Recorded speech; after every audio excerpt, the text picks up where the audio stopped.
সিলেট টেস্টে জিম্বাবুয়ের বিপক্ষে রীতিমতো নাকানি চোবানি খেয়েছে বাংলাদেশ। এমন পরিস্থিতিতে চট্টগ্রাম টেস্টে হোয়াইট ওয়াশের লজ্জা থেকে বাঁচার লড়াই টাইগারদের জন্য।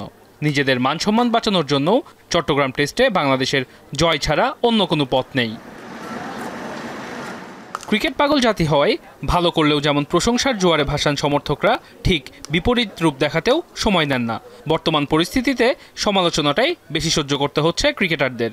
তবে এমন পরিস্থিতিতে সমর্থকদের ধৈর্য ধরার আহ্বান জানিয়েছেন বাংলাদেশ দলের প্রধান coach. I ask for patience, particularly from the Bangladesh people, because I know the passion for the game here, and I know the passion for wanting Bangladesh to do better. So the patience is requested because we're trying to make sure we put the right things in place to get us playing better. প্রথম ম্যাচের পর স্কোয়াডে দুজন যুক্ত হয়েছেন।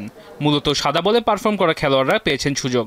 বাংলাদেশের বাস্তবতায় অসহায় শোনালো কোচকে। It's not an ideal way, but the way how the competitions are set up here in Bangladesh, your 4-day competition plays later on in the year, so this is time for DPL, so we had no choice in that, and we know that the opening partnership has been giving us some problems for a while. খেলার বাইরের বিতর্কও অবশ্য থেমে নেই দেশে। ডিপিএলে তাওহিদ হৃদয়ের শাস্তি প্রসঙ্গে দফায় দফায় হয়েছে আলোচনা, বিতর্ক, সমালোচনা, আরও নানা কিছু। যদিও এসব থেকে বেশ দূরে চট্টগ্রামে রয়েছে বাংলাদেশ দল। কোচ সিমন্সও জোর দিলেন এসব চিন্তা থেকে দূরে থাকার ব্যাপারে।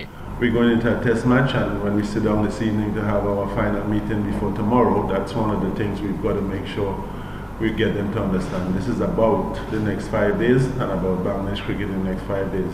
28 এপ্রিল চট্টগ্রামের বীরশ্রেষ্ঠ শহীদ ফ্লাইট লেফটেন্যান্ট মর্তিউর রহমান ক্রিকেট স্টেডিয়ামে মাঠে গড়াবে বাংলাদেশ এবং জিম্বাবুয়ের মধ্যকার টেস্ট সিরিজের দ্বিতীয় ম্যাচ।